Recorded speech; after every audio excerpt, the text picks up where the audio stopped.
Assalamualaikum warahmatullahi wabarakatuh. Ya, selamat berjumpa kembali dengan saya Siti Mahmudah, pengampu untuk mata kuliah metodologi penelitian. Ya, di sini saya tentunya mengharapkan bahwa mahasiswa ya terutama untuk program S1 ya eh, dengan prodi ada manajemen, ada komunikasi ya, terutama untuk mahasiswa di Universitas IPIJA yang prodinya manajemen, ya ada prodi kewirausahaan ya, kemudian ada SIM. Nah, ini menjadi pembelajaran yang luar biasa. Ya, kemudian ada untuk S2-nya yaitu berupa tesisnya yaitu S2 Magister Manajemen. Berbicara penelitian, terutama untuk skripsi, tesis, tentunya kita ingin yang original, ya. Kita tidak mau karya kita itu jiplak, ya.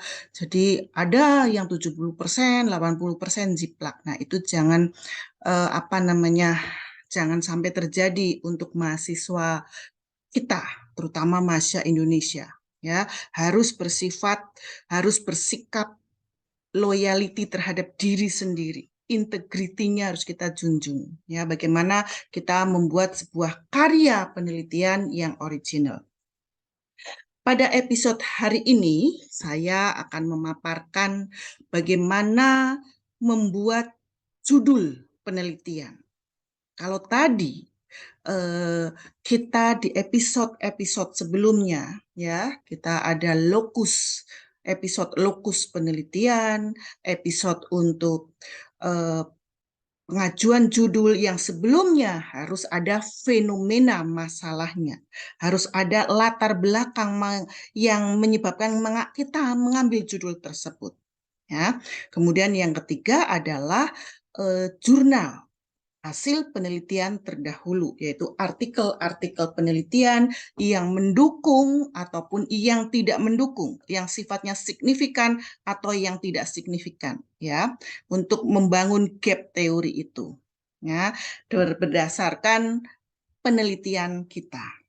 Nah, untuk yang kali ini saya akan memaparkan sebenarnya judul penelitian itu masing-masing perguruan tinggi saya yakin memiliki prosedur dan konsep tersendiri dalam tataran rangkaian kata-kata untuk judulnya. Walaupun sebelumnya ada fenomena ya, tetapi saya yakin ada kekhasan tersendiri dalam setiap kampus ya. Jadi ada kampus A misalnya. Oh, judul tidak usah pakai kata pengaruh. Judul tidak usah kata analisis. Ada yang harus judul pakai pengaruh, judul pakai analisis. Nah, masing-masing berbeda, tapi kita tidak usah membicarakan perbedaan itu. Karena mau judulnya ada kata pengaruh, maka itu akan berdampak pada analisisnya seperti apa. Mau judulnya hubungan, juga akan berdampak pada analisis nantinya ya, metode analisisnya. Mau pakai analisis saja, analisis kompetensi, nah terserah ya, semuanya tergantung kampus masing-masing, kebijakan kampus masing-masing, dan kebijakan siapa. Terkadang ada dosen pembimbingnya ya. Nah, kalau kita bicara judul penelitian, tentu kita kan ada namanya penelitian kualitatif dan kuantitatif. Ya, nanti di episode yang akan datang, nanti kita bicarakan perbedaan yang hakiki ya untuk penelitian kualitatif dan penelitian kuantitatif. Nah, dalam hal ini saya akan bicarakan penelitian kuantitatif dulu. Ya, kalau kuantitatif kan berarti ada aspek kuanti, ya, aspek angka-angka yang dibangun dari angka-angka ya bisa berupa statistik nantinya ke analisisnya. Ya, jadi ada perbedaan. Kita lihat dulu untuk bagaimana sih sebenarnya ya sebuah karya ilmiah itu. Ya, kita pahami bahwa skripsi, tesis merupakan karya ilmiah. Ya, sebenarnya ciri karya ilmiah itu seperti apa? Ya, karya ilmiah harus ada race ya, race. Race itu rasional, empiris, dan sistematis. Rasional ini yang masuk akal. Artinya kita prodinya manajemen misalnya, maka yang masuk akal nih yang kita pakai ya.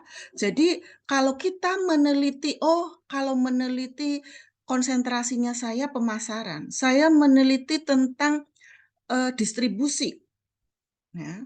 Bisa nggak kita capai itu? Masuk akal nggak? Oh, distribusi bisa. Ya, ada teorinya, ada aspek empirisnya. Empiris itu bisa ditangkap oleh panca indera dan mengetahui dengan cara-cara kegunaan secara ilmu. Keilmuannya ada. Empirisnya didukung dengan penelitian-penelitian terdahulu juga. Ya. Kemudian yang ketiga sistematis. Sistematis ini mengikuti langkah-langkah secara logis keilmiahan. Masing-masing kampus berbeda-beda, tapi hakikinya sama, ya, bersifat logis. Makanya sebuah karya ilmiah dalam hal ini skripsi, tesis, disertasi, tadi ciri-ciri keilmuan race-nya harus tergambar di situ. Makanya saya terkadang mahasiswa sudah tidak usah pusing-pusing dalam menetapkan nanti masalah yang Anda dalam melihat masalah yang Anda hadapi ya sesuai dengan lokus penelitiannya, tidak usah pusing-pusing. Ada masalah di kinerjanya seperti apa? Nah, tinggal kita gali ya. Cara apa nih kalau kita misalnya masalahnya kinerja karyawannya menurun, buktinya apa? Tinggal kita buktikan ya. Jadi ini didukung dengan empiris yang ada. Makanya ketika kita bicara judul penelitian tentunya akan berhubungan tadi ya di episode kedua itu sudah disebutkan bagaimana kita menggali permasalahannya. Ada identifikasi masalah. Maka dari situ nanti kita bisa menetapkan judulnya ya. Jadi kalau kita sudah menetapkan judul kan enak ya. Langkah selanjutnya bisa kita gali lagi.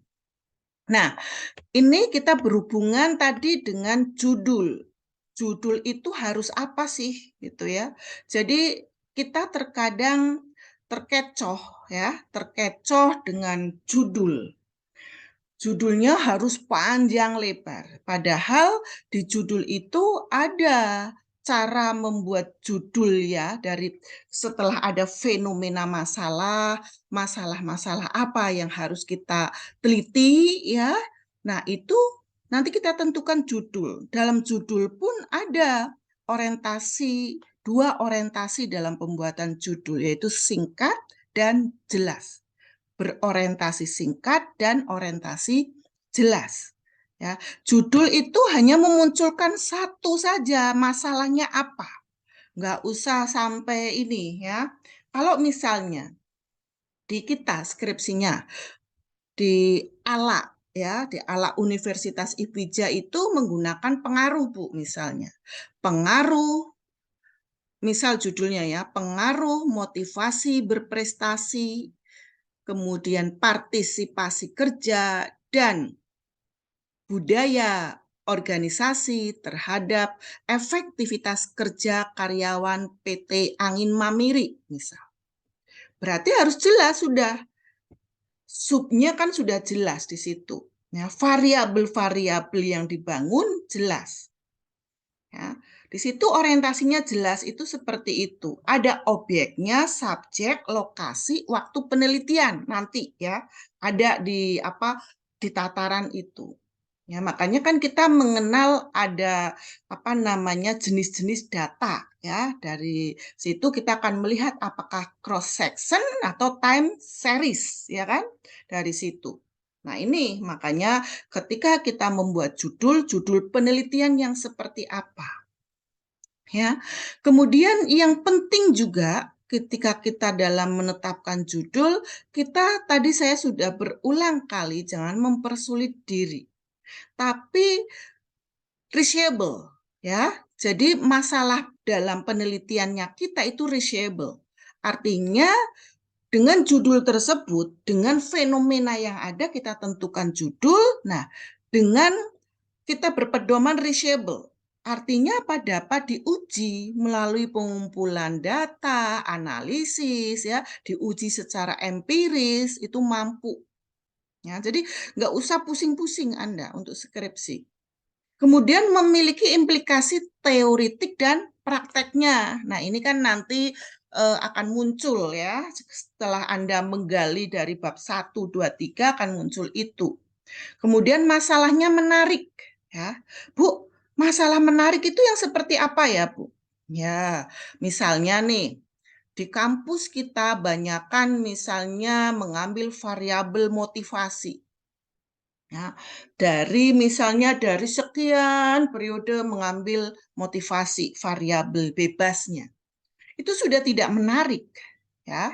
Sudah tidak menarik karena berulang kali meneliti motivasi. Apa tidak ada variabel bebas lainnya? Ya, makanya kan banyak, ya. Variabel bebas lainnya banyak. Independen variabelnya banyak. Ada lingkungan kerja, budaya organisasi, komitmen, partisipasi kerja, kompetensi, motivasi berprestasi, disiplin, ya. Kemudian locus of control, banyak. Jangan motivasi terus, ya. Jadi sampai kita menguji misalnya dalam satu waktu menguji 10 orang, motivasi semuanya.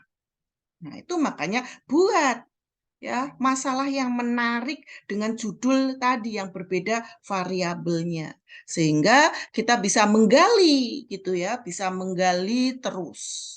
Kita kan perlu ya dalam hitungan pembelajaran kan perlu terus-menerus ada inovasi. Demikian juga dalam skripsi ya, tentu kampus ingin ada warna ya untuk judul-judul penelitian mahasiswanya. Ini contohnya ada pengaruh, kompetensi. Sebentar. Ya, ada pengaruh, kompetensi. Ini kan ada ya. Jadi kita terus terang harus bisa menetapkan judulnya apa gitu ya. Aduh, saya kok bingung Bu, judul Bu. Ya, dari awal ya. Kita menggali fenomena-fenomena yang muncul yang ada ya. Tadi nih contohnya ya kita sudah menggali permasalahan di lokus penelitian kita di IE-nya. Efektivitas kerja karyawan di PT Angin Mamiri Bekasi seperti apa? Apa yang terjadi fenomenanya? Oh, ternyata kerjaannya tidak sesuai dengan job desk-nya. Lulus SMA umum ya memegangnya mesin. Lulus SMA untuk yang misalnya lulus SMA akuntansi gitu ya, dia pegangnya di pelayanan. Oh, berarti efektivitas kerja karyawan tidak optimal. Ya, banyak pelayanannya rendah. Ada buktinya pelayanan rendah apa? Banyak keluhan-keluhan dari customer. Nah, kemudian kita lihat nih, apa ya yang menjungkat efektivitas kerja ini biar bagus. Kalau tadi permasalahannya ada aspek yang tidak sesuai dengan job desk-nya, oh berarti kompetensi. Ya, maka kita tetapkan X1-nya adalah kompetensi. Ya. Kemudian apa? Oh, dalam ininya perhatian. Perhatian perusahaan terhadap karyawannya berkurang. Apa misalnya? Misalnya tidak adanya komunikasi interaktif antara pimpinan dan bawahan. Oh, berarti X2-nya kita ambil locus of control. Locus of control itu adalah emosional ya, bagaimana kita mengendalikan emosional ini. Jadi karyawan-karyawan bisa tertata secara emosionalnya sehingga bisa mengoptimalkan kinerjanya.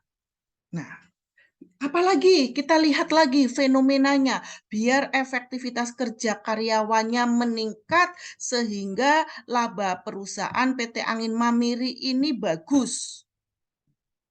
Oh, budaya organisasi. Budaya organisasi salah satunya apa?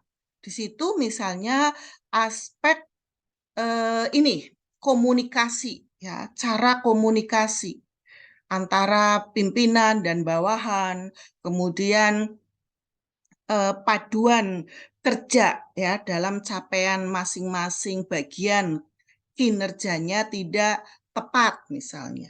Nah, ini harus kita gali di sini. Maka kita bisa menetapkan X1, X2, X3-nya. Semua dipaparkan di mana? Di bab 1. Jadi di bab 1 Anda paparkan ya. Tadi berkaitan. Jadi dari fenomena-fenomena masalah yang ada kita tarik ya. Judulnya menjadi X1-nya apa, X2-nya apa, X3-nya apa. Nah, X itu simbol variabel bebas atau independent variable. Ya, apa itu variabel bebas? Ya, yaitu variabel yang mempengaruhi variabel terikat. Jadi X itu apa namanya bergerak. Ya, X itu yang aktif karena dia yang mempengaruhi. Makanya ketika kita bicara X1, X2, X3 ya, ini harus jelas ya. Kita perbedaan antar variabelnya juga jangan tumpang tindih ya. Bu, contohnya tumpang tindih misalnya nih ya. Anda mengambil judul pengaruh misal, mengambil judul pengaruh motivasi, kemudian ditambah kompensasi. Ya, ingat. Jadi, kenapa saya katakan jangan mengambil judul yang tumpang tindih? Kita bedakan ya. Kalau misalnya Anda mengambil judul kompetensi, maaf tadi pengaruh motivasi ya, jangan sandingkan dengan kompensasi misalnya. Kenapa, Bu? Kompetensi ini apa namanya? Kompensasi sangat erat dengan motivasi, bergandengan. Di dalam motivasi ada aspek kompensasi. Maka harus jelas nanti dalam penetapan indikator variabel. Ya, indikator variabel itu apa? Nanti episode yang akan datang akan saya detail lagi. Jadi indikator variabel ini yang harus benar ya. Jadi jangan sampai nanti variabel-variabel yang kita bangun untuk judul itu akan tumpang tindihnya tadi. Ya, ini saya ini kan contoh tadi ya. Sebentar saya sebenarnya ingin ininya menulis ini ya. Jadi biar tahu bahwa oh ternyata ada tumpang tindih. Nah, di konsentrasi kalau tadi konsentrasinya SDM ya, baik S1 maupun S2 arahannya seperti itu. Nah, sekarang yang skripsi ataupun nanti tesis dijadikan tesis tinggal menambah variabel saja ya. Ini yang konsentrasinya pemasaran. Ya, pengaruh kualitas produk, distribusi dan persepsi harga. Ya, persepsi harga. Jadi harga ditambah kata persepsi. Kemudian terhadap keputusan pembelian produk Android Oppo misalnya versi berapa ya. Nah, ini variabel bebasnya apa? X1-nya kualitas produk. X2-nya distribusi. X3-nya apa? Persepsi harga, ya kan? Jadi kita lihat di situ. Jadi kita harus bisa membandingkan variabel bebas dan terikatnya ya. Ini untuk konsentrasinya seperti itu. Jadi ini bisa kita diisi saja ya. Ini kan diisi kualitas produk. Ya, di copy saja Bu ya. Oke, copy. Ya, ini kan kualitas produk. Kemudian distribusi X2-nya. Ya, kemudian persepsi harga itu X3. Nah, kemudian keputusan pembelian produk, ya, keputusan pembelian produk ini. Nah, ini Anda lihat kan ya. Jadi ini X1, X2, X3 dan Y-nya. Jadi judul tadi singkat, jelas ya, padat kalau orang bilang ini ya. Nah, ini kompetensi juga sama ya, X1 masukkan di X1-nya ya. Kemudian locus of control, ini teori locus of control banyak, artikel penelitian yang menunjang untuk locus of control juga banyak ya. Jadi Anda nggak usah khawatir, Bu, kalau saya susah-susah menetapkan judul variabelnya, masalahnya sudah, tapi artikel penelitiannya tidak ada ya, juga Anda harus mempertimbangkan ya. Jadi ini ada judul, pengaruh, kompetensi, locus of control, dan budaya organisasi terhadap efektivitas kerja karyawan. Nah, ini X1-nya kompetensi, X2-nya locus of control, X3-nya budaya organisasi. Y-nya apa? Dependent variabelnya adalah efektivitas kerja karyawan. Terus lokus penelitian itu tempat penelitiannya di mana? Di PT Angin Mamiri Bekasi ya, sesuai ini. Ya, kalau ini yang pemasaran di PT yang SDM di PT Angin Mamiri. Yang pemasaran di mana? Ya, mau di mana? Ya, kita meneliti keputusan pembelian Android. Misalnya di versi Oppo sekian ya, pada mahasiswa Universitas IPIJA tahun akademik 2022-2023 misalnya. Ya, jadi Anda hanya meneliti mahasiswa dengan NIM segitu ya, NIM-nya 2022 atau 2023 misalnya seperti itu. Itu juga bisa. Ya. Intinya ketika kita membuat tadi fenomena masalah yang ada, kemudian menetapkan judul, ya kita breakdown variabel-variabelnya. Ya. Belajar tentang variabel penelitian tentu Anda juga sudah mengetahui, tapi nanti kita akan bahas secara detail ya. Karena untuk variabel, untuk metode analisis SPSS sama Sam Amos tentunya juga ada perbedaan sedikit lah ya. Jadi ada dimensinya kalau di Sam Amos. Nah, kalau di SPSS kan hanya langsung ya. Jadi pohonnya itu langsung ke akarnya, misalnya kualitas produk, ya sudah ke kualitas produk, tidak ada dimensi-dimensinya. Ya, jadi ini dalam pembelajaran variabel tentunya akan berhubungan dengan judul penelitian. Ya, kita kenal ya, ini sederhana banget ya. Ada yang kalau S1, S2 ya. S1 misalnya cukuplah X1, X2, X3 dan Y. Terus kalau misalnya S2, Bu. Nah, S2 bisa kita munculkan ada namanya intervening atau moderating. Ya, nanti analisisnya seperti apa? Kita pakai Sam Amos ya untuk moderating atau interveningnya. Ya, jadi ini intinya dalam menetapkan judul, enggak usah ribet ya, enggak usah ribet-ribet. Sudah kita yang ini saja, yang reachable saja. Ya, judul banyak banget ya, tentunya dibarengi dengan hasil penelitiannya juga harus ada ya. Enggak usah yang terlalu idealis-idealis gitu ya. Nah, tentang judul, tentu saya tadi mengatakan bahwa ada masing-masing kampus bentuk untuk judulnya juga berbeda. Ya, kalau di IPIJA cukup bisa menggunakan ini, ada kata pengaruh.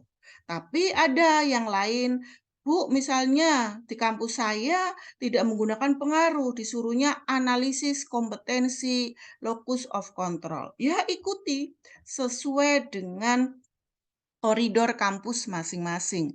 Karena saya yakin kampus masing-masing kan juga punya ini ya, punya apa, range sendiri gitu ya, range sendiri yang memang, eee, hakikinya sama, sebuah karya ilmiah, tetapi kan punya ciri lah istilahnya, punya ciri tersendiri, ya.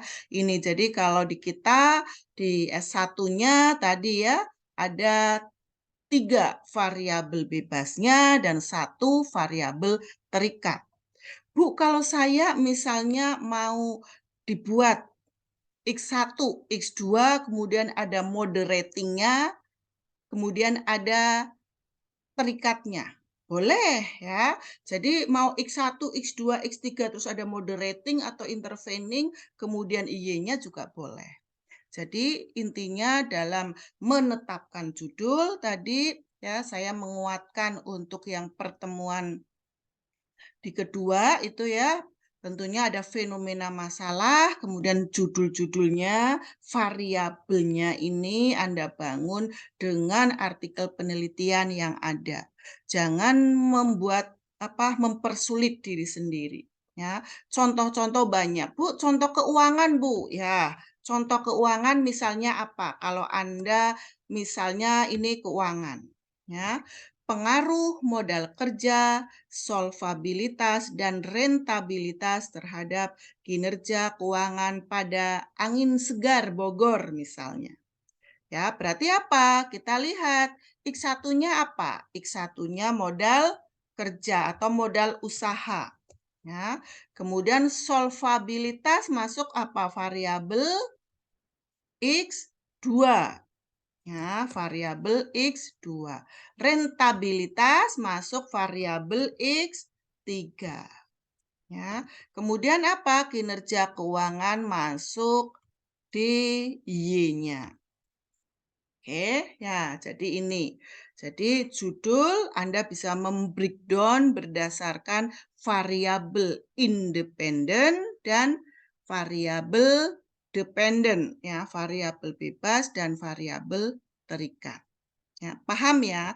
Jadi dari sini kita bisa nih, waduh, sudah lengkap ya, sudah lengkap. Tinggal nanti kita menentukan jumlah ya, menentukan N besar, N kecil, dan teknik pengambilan sampel ya. Jadi episode yang akan datang kita membicarakan populasi sampel dan teknik pengambilan sampelnya. Ya, untuk judul Anda sudah matang ya, apalagi sudah di breakdown berdasarkan variabelnya ya. Jadi nanti akan ditanya X2-nya apa? Waduh, Anda bingung, X2-nya apa ya? Nah, buat sendiri tapi bingung. X1-nya apa? Bingung gitu. Bu, saya misalnya nih bagi teman-teman, saya ini prodinya misalnya prodinya pendidikan, Bu. Nah, prodi pendidikan tinggal Anda judul tentang pendidikan. Sesuaikan dengan keilmuan yang Anda tekuni. Ya, tinggal Anda buat sama seperti ini. Sebenarnya kan sama ya. Jadi kalau misalnya Anda bicara pengaruh apa misalnya ya, Anda pembelajaran misal tentang persepsi mata kuliah ya, jadi pembelajaran. Jadi pengaruh misalnya hubungannya dengan guru ya, cara mengajar guru seperti apa. Yang penting adalah judul itu Anda memang sesuai dengan prodinya. Ya, sesuai prodi kemudian ada jurusannya atau konsentrasinya ya kan. Jadi sesuaikan itu. Kalau misalnya komunikasi, Bu, ya teori komunikasi kan banyak ya, tinggal menambah pengaruh apa plus apa. Ya, jadi Anda tentukan X1-nya apa, X2-nya, X3 dan Y-nya sesuaikan dengan prodi masing-masing. Untuk ilmu sosial menggunakan kuantitatif yang SPSS itu sama hakikatnya sama ya, hanya pohon ilmunya kan yang membedakan. Kemudian kalau S2-nya juga sama ya, tinggal menambah variabel saja. Ya, untuk S2 nanti akan saya inikan detail ya, untuk intervening, moderating akan saya paparkan yang akan datang karena nggak mungkin banyak nanti Anda bingung ya. Jadi inti di sini adalah judul penelitian dan tadi variabelnya seperti apa. Ya, jadi komunikasi karya ilmiahnya itu terbangun di sini.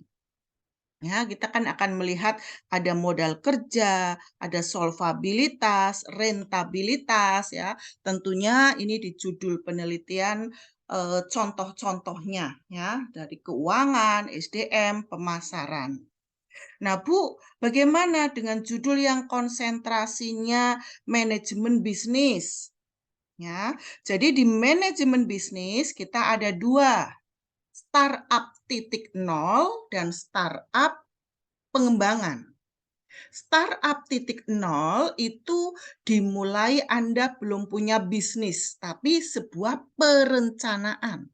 Jadi kalau startup 0 adalah perencanaan bisnis. Sedangkan kalau startup pengembangan, Anda sudah punya usaha. Ya, tinggal Anda paparkan. Bentuknya seperti apa, Bu? Sama, hanya memaparkan secara deskriptif saja. Ya, jadi kalau yang ini kan kita bicara penelitian yang kuantitatif, yang hitung-hitungan. Ya, kalau di konsentrasi bisnis bisa dikatakan itu kualitatif.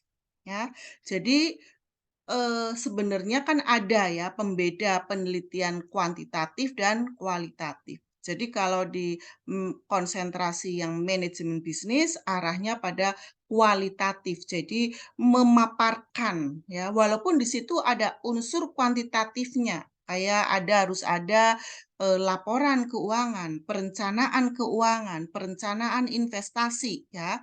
Itu tapi lebih detail itu kalau konsentrasi di manajemen bisnis. Ya, intinya ini bagi teman-teman para mahasiswa yang bingung ya, setelah menetapkan masalah-masalahnya tentu harus menetapkan judulnya. Setelah mengeluarkan segala permasalahan, fenomenanya, tentu harus menetapkan judulnya. Nah, seperti apa dalam menetapkan judul? Nah, ini ya. Jadi kita bangun dari variabel bebas, independen variabelnya, dan variabel terikat dependen variabel. Ya, jadi di sini untuk kali ini kita bicara tadi dari judul penelitian dan breakdown berdasarkan variabel penelitian. Ya, tapi kita baru variabel bebas dan variabel terikat. Ini yang bagian pertama, nanti kita lanjut untuk variabel intervening dan moderating ya, bertahap. Karena kalau semuanya nanti Anda akan semakin bingung. Ya, silakan kalau Anda ada pertanyaan bisa kita gali lebih dalam ya. Bisa juga Anda email ke saya atau WA ya, atau Anda di komentar nanti ya, di komentar YouTube nanti bisa kita diskusikan lebih lanjut. Jadi jangan sampai hanya masalah dalam eh, menetapkan, memutuskan untuk membuat judul seperti apa, Anda tersendat, waktunya lama banget, yang akhirnya semesternya habis ya, Anda harus ambil semester depannya lagi. Jangan sampai kuliah Anda molor ya, karena skripsi, hanya karena tesis ya. Insya Allah kalau Anda semangat ya, terus konsisten diri pasti akan selesai. Ya, sampai di sini tentunya pembelajaran ini menjadi hal yang sangat penting untuk Anda bisa berubah ya sesuai dengan target waktu. Waktu terus berjalan. Makanya semangat sesuai dengan time-nya, dengan waktu sehingga Anda tidak perlu bayar SPP gitu ya. Karena kalau menambah semester berarti harus menambah pembayaran SPP-nya ya. Baik, sampai di sini pertemuan kita dan silakan kalau ada yang tidak jelas Anda bisa bertanya di komentar ya. Tentu sukses untuk Anda. Sampai di sini. Assalamualaikum warahmatullahi wabarakatuh.